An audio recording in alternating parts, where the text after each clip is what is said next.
A good place to start, obviously, is the issue of renewable energy and the elimination of the use of fossil fuels. There's a fascinating article in the November 2009 issue of Scientific American, where the two authors say, convincingly, that by 2030, we could reduce the use of fossil fuels on a world scale and replace them by wind, water, and solar energy. No small task. They say that currently we use worldwide, and I'm not just talking about the United States, but worldwide we use 12.5 trillion watts or terawatts.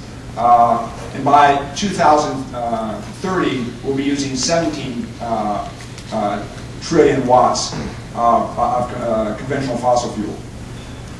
This can be totally, this amount of energy can be totally generated by wind, water, and solar.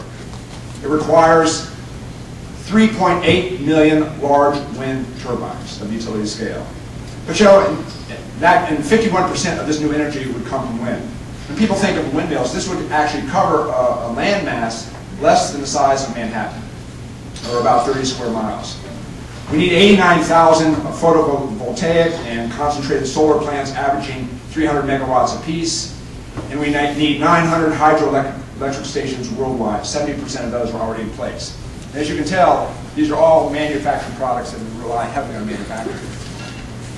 You know, there are many barriers to this, of course. You know, there's a lot of technical barriers. Many of these technologies use rare earth materials. You know, in the wind turbine gearboxes, for example, they're very hard to find. The same as they're sort of unique and exotic materials used in solar cells. There's platinum. There's the necessity of expanding the grid. You know, the work that SNC Electric is involved in. And probably the cost would be about $100 trillion. Although a trillion doesn't sound too bad these days. I mean, it's, like every day it's a trillion this, a trillion that. When you start talking about 100 trillion, you know, it's not that bad.